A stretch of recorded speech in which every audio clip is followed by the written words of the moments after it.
우리 오늘 말씀을 또 한번 보도록 하겠습니다. 오늘 베드로후서 동일하게 1장 우리 5절에서 7절 말씀을 보도록 하겠습니다. 베드로후서 1장 5절에서 7절 말씀을 다시 한번 우리 봉독하도록 하겠습니다. 우리 성경을 보시고 스크린에도 나와 있습니다. 함께 합독합니다. 그러므로 너희가 더욱 힘써 너희 믿음의 덕의 지식을, 지식의 절제의 인내를, 인내의 경건의 형제 우애의 사랑을 더하라. 우리 계속해서 우리 신앙 성숙의 덕목에 대해서 우리 함께 살펴보고 있습니다. 오늘은 바로 이 절제의 인내의 경건을, 우리 인내에 대한 말씀과 경건에 대한 말씀을 함께 나눠보려고 합니다. 이런 내용들이 중요한 것은 이 믿음은 다 중요한 것이 아닌 중요한 것을 다 알고 있습니다. 그런데 여기에 하나하나를 더해서 이렇게 믿음의 덕을 세우고 덕에 또 지식을 세우고 지식의 절제를 세우고 절제의 인내를 갖추고 그리고 인내의 경건을 갖추고 또 경건의 형제 우애와 사랑을 더하라는 이런 내용입니다. 우리 8절에 보면 이런 것이 너에게 있어 흡족한즉 너희로 우리 구주 예수 그리스도를 알기에 게으르지 않고 열매 없는 자가 되지 않게 하려니와, 어제도 말씀드렸지만 이런 것이 없는 자는 맹인이라는 이런 말씀을 우리 주고 있습니다. 우리가 갖춰야 될 신앙 덕목, 믿음만 있다고 되는 것이 아니라 그 위에 이렇게 신앙 덕목을 꼭 갖추어야 하나님이 기뻐 받으시는 이런 삶이 될 수 있다는 것을 보게 됩니다.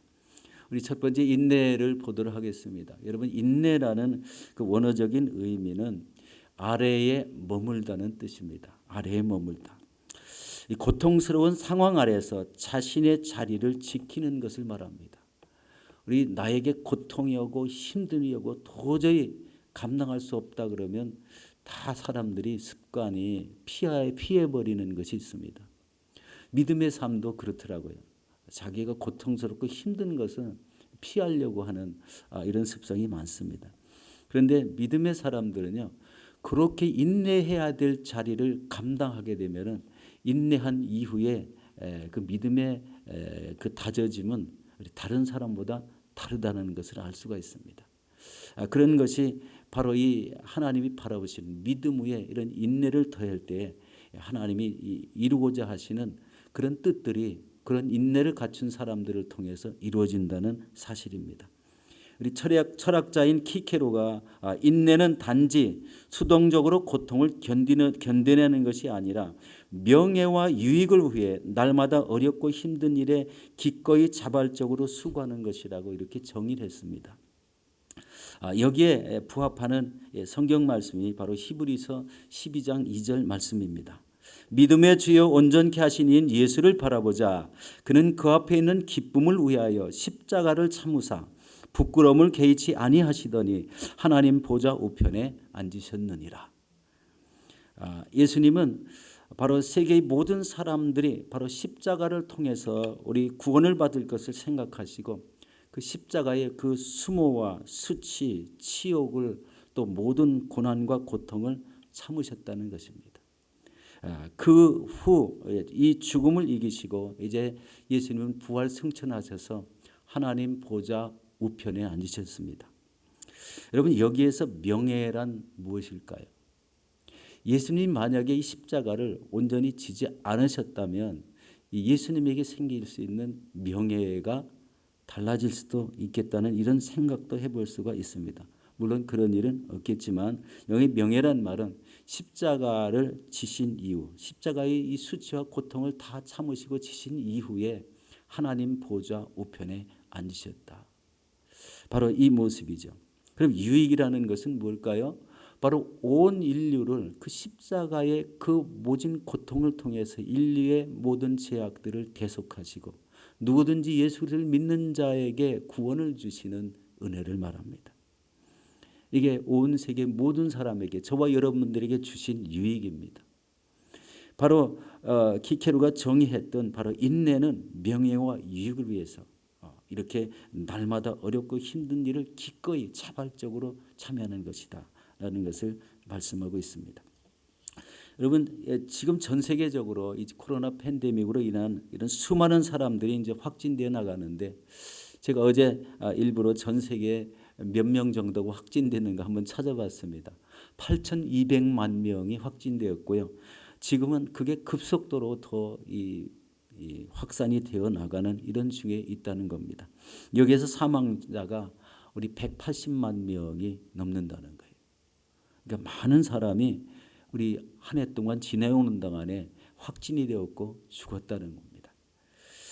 참 이런 그 어려운 시기에 우리는 과연 어떤 자세로 이 믿음의 인내를 해야 될까? 그것은 바로 십자가의 모진 고통을 참으신 예수 그리스도를 바라보며 인내를 해야 되겠다라는 생각을 갖게 됩니다.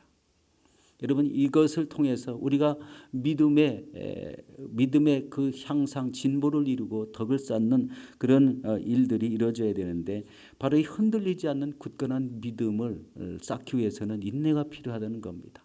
내 믿음이 이런 조그만 이런 믿음이 아니라 이걸 큰 믿음을 갖기 위한 이런 인내가 있고 수고가 있다는 거예요.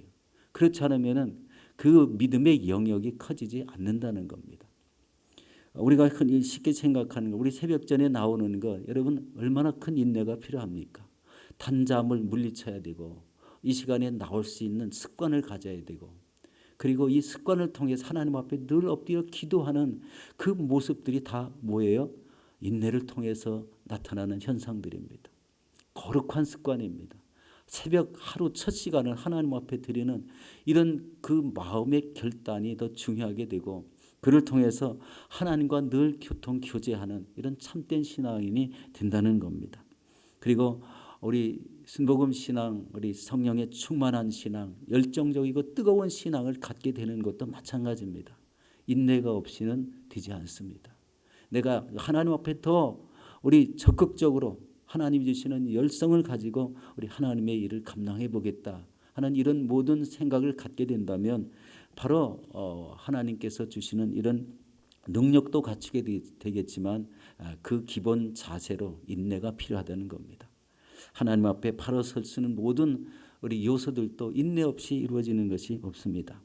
특별히 우리에게 주신 이 마지막 때의 사명은 영혼 구원의 사명, 복음 증거의 사명이기 때문에 복음 증거의 사명도 본인이 자각하고 인내를 가지고 밖에 나가서 복음을 전하지 않으면 안 되지요. 그런데 요즘 이제 팬데믹 때문에 참 다가가기가 어렵지만, 그래도 이런 가운데에도 끊임없이 복음을 전하는 이런 분들이 계시다는 것을 참 놀라운 믿음이라고 생각이 됩니다. 우리 이 코로나 팬데믹이 언제 끝날지는 잘 모릅니다. 그렇지만 그 마지막이 가까울수록 고통과 우리 고난이 더 심해질 수 있다는 이런 생각은 우리 가져야 되는데, 성경에 그렇게 나와 있기 때문입니다. 마지막 때가 가까울수록 우리 크리스찬에게 다가오는 고난과 고통은 더 심해질 것이다. 그렇지만 우리는 어떻게 해야 됩니까? 우리는 크리스찬의 영원한 영광을 위해서 끝까지 인내해야 된다는 것입니다. 우리 고린도후서 4장 17절에 이렇게 말씀하고 있습니다. 우리가 잠시 받는 환난에 경한 것이 지극히 크고 영원한 영광에 중한 것을 우리에게 이루게 함이니. 잠시 받는 이 환난에 경한 것이 지극히 크고 영원한 영광에 중한 것을 우리에게 이루어지게 한다. 이 천국의 소망은 그렇게 해서 이루어지게 될 줄로 믿습니다. 교부 터툴리아는 이렇게 말했습니다. 우리 참는 것, 인내하는 것은 우리 여성을 아름답게 하고 남자를 가치 있게 만든다. 소년의 인내는 사랑을 받고 청년의 인내는 칭찬을 받고 노년의 인내는 존경을 받는다라고 이렇게 말씀했습니다. 성도 여러분, 현재 우리의 삶이 어떠하든지 끝까지 인내하시기 바랍니다. 세상에서 모든 일은 바로 인내 없이 이루어지는 것이 없습니다. 인내하면서 인생의 참 주인이신 바로 예수 그리스도를 바라보시기를 예수 이름으로 축원합니다. 두 번째는 경건의 말씀입니다. 경건은 원어가 우리 유세베이아라는 이런 말씀이죠. 거룩하다, 경외하다는 말로 하나님을 닮아가는 삶, 바로 하나님 앞에서 거룩하게 구별된 삶을 살아가는 태도가 경건입니다. 태도, 끝에 태도가 꼭 붙어 있습니다. 이 거룩하게 구별되게 되어 살아가겠다 하는 이런 마음 자세가 필요하고요. 거기에 필요한 것은요, 하나님의 말씀입니다. 하나님의 말씀에 입각해서 우리 하나님을 이렇게 거룩하게 구별되어 섬기는 이런 태도가 바로 경건입니다. 어느 성도가 열심히 하나님을 믿고 있습니다. 봉사하는데도 참여하고 기도하는데도 달려나와 열심히 기도하고 또 말하는 것마다 믿음의 말을 잘 합니다. 그리고 그 은혜를 체험한 그런 말씀도 자주 합니다. 그런데 무슨 일을 결정해야 되는 결정적인 순간에 믿음이 없는 사람과 똑같이 행동하고 똑같이 결정하는 자신의 모습을 보게 됩니다.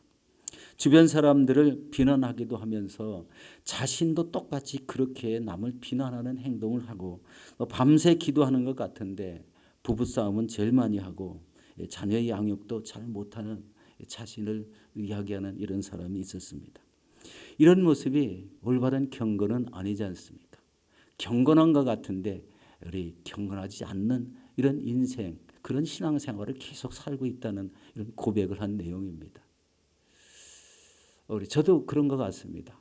경건한 것 같은데 어느 순간에 보면 경건을 잃어버리고 행동할 때가 얼마나 많은지, 이런 모습을 자꾸 자각하면서 자신을 하나하나 그 부족한 부분을 우리 채우고 또 신앙의 덕목을 통해서 그것을 더 아름답게 만들 수 있는, 신앙을 우리 아름답게 만들 수 있는 이런 덕목을 갖춰 나가는 것이 중요하다는 것을 깨닫게 됩니다.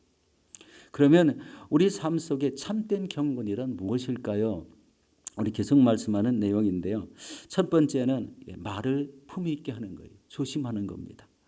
야고보서 1장 26절에 이렇게 말합니다. 누구든지 스스로 경건하다 생각하며 자기 혀를 재갈 물리지 아니하고 자기 마음을 속이면 이 사람의 경건은 헛것이라, 이렇게 말씀하고 있습니다. 이렇게 그냥 말씀 전체를 다 들어도 이해할 수 있는 말이지만 바로 이 한번 짚어볼 말은 자기 혀에 재갈 물리라는 겁니다. 우리 재갈 물리는 거 아시죠? 우리 말에 우이니와 아래 입 사이에 이렇게 재갈을 물리면은 말을 할 수가 없습니다. 바로 이 재갈 물리는 것, 말을 제어하고 분별력 있게 하라. 예. 절제하지 못하고 하는 말을 하지 말아라 하는 이런 말씀이죠. 이 재갈을 물리고 하지 말아야 될 말을 참고 안 하는 겁니다. 그런데 대부분의 사람들이 거친 말, 또 더러운 말, 악한 말, 불평하는 말, 부정적인 말, 믿는 사람도 서슴없이 하더라고요.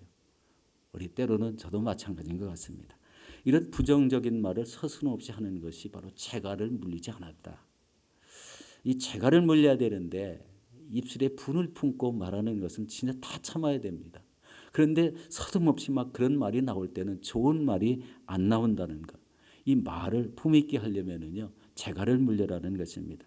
그리고 여기에서 우리 마음에 드는 이 자기 마음을 속였다라는 거예요. 본래 하나님이 우리에게 주신 이 마음은요, 깨끗하고 정한 마음입니다.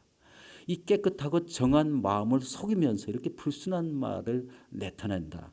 그래서 이렇게 불순한 말을 하는 것은 자기 마음을 속이는 것이다 라고 이렇게 표현한 것입니다. 여러분도 여러분 마음을 매일매일 속이십니까? 아니면 그 정한 마음, 깨끗한 마음을 그대로 표현하십니까?